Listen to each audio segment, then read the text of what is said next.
Welcome to another episode of Recruiter Fuel. And we're going to change gears this time. The last series was all about education. And although we're going to continue that, we're going to do it in a different way. We're going to have a conversation with real recruiters. And we're going to call this Real Talk with Recruiters. And I've got a real recruiter with me. That's right, really, real person. Marianne, thank you for joining You're us. welcome. So tell us, recruiting HR, how long? Oh goodness, I can't tell you, I'll have to kill you. Yeah, fair enough. No, fair no, enough. Okay. no. Long time you've been doing Long this. time. Okay, why? I just love it. People would think you're crazy to love recruiting. This for many this years. is true, because I have a biology degree, and so Okay, what the heck okay. does that have to do with recruiting? Nothing. Well, it does. It's the study of man, and that's what, hey, Okay. you gotta give me some We on can that take one. that. We was can sweet. take that. Yeah. But the study of man, and with that, I'm studying people. I love speaking to total strangers. Even though I'm a very reserved private person, I like talking to people. I like to hear them over the phone and to meet them, to see what their needs are, to help them grow into their careers. It's just something that's exciting to me. Okay, now let's get real. We've all been recruiting for a period of time. You and I have been That's together true. for a long Yes, time we here, have. in terms of recruiting.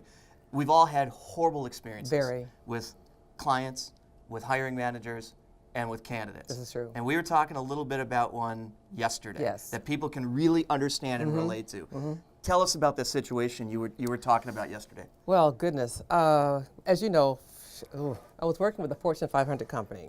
So this is not a mom and pop McGillicuddy, down the street Right. in beautiful A brand most people would know. country. Yes, very Okay, well-known but brand. we're going to keep it quiet. Very much so, All right.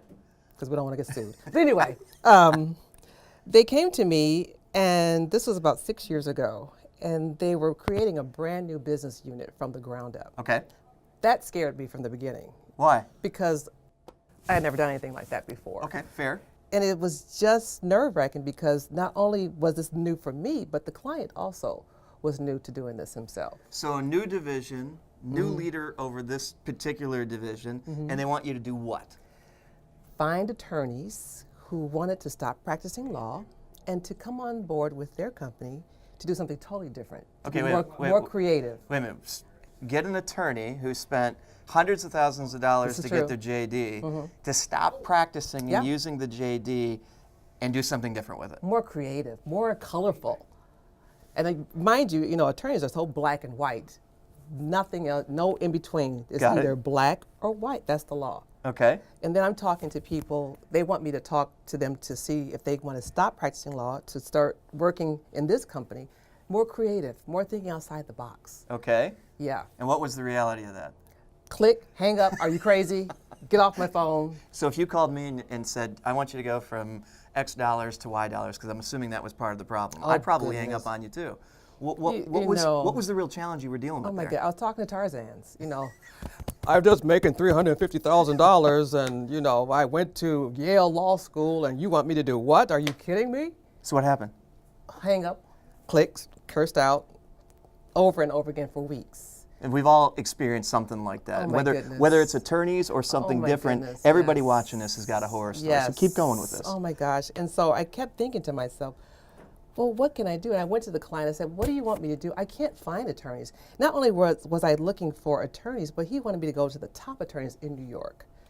So these guys are making easily $500,000, half a mil, $350 base. This is on their bonus, and I'm doing this, and I spend 80 hours a week, billable hours. And what did you want them to go to in terms of comp? $180,000. Okay, so wait a minute. This client wanted you to talk to attorneys from the top law firms You better believe it. in New York. in New York. In New York. And they want you to convince them to take 2/3 less pay to do better something not believe it. practicing law. Yes. All right, what did you do? Well, I knew that he wanted attorneys who were practicing for at least 6 years. Okay. At least 6+ years, who weren't on that track to becoming partners.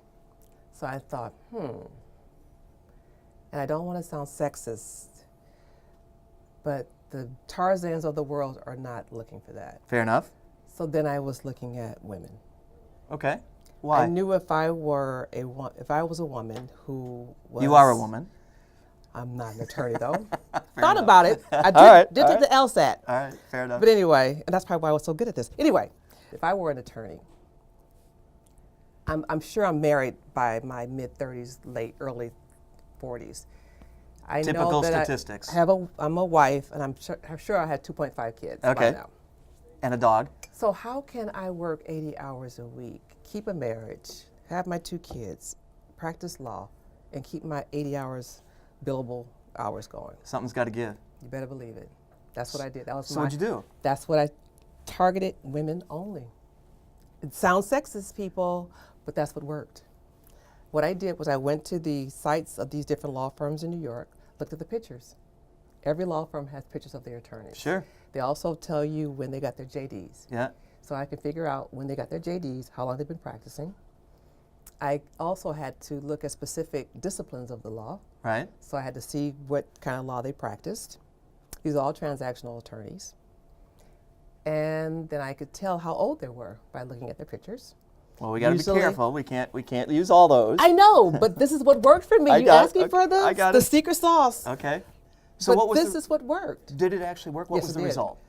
I hired over 10 attorneys. In that regard, where they took that much of a pay cut Because to go do something outside of law. they were tired. One Got it. young lady I even called while she was on maternity leave.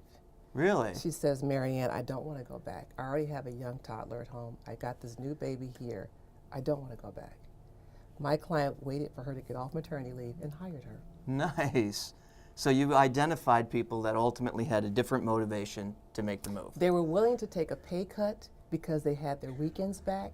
They had their holidays back. Got it. They weren't attached to the phone 24/7, and it wasn't about billable hours. They had a Monday through Friday job, 8 to 6, 8 to 8. So you took a really potentially horrible situation that most Oh my God, recruiters it would have screamed. probably would have ran for the hills on something like this, Mm-hmm.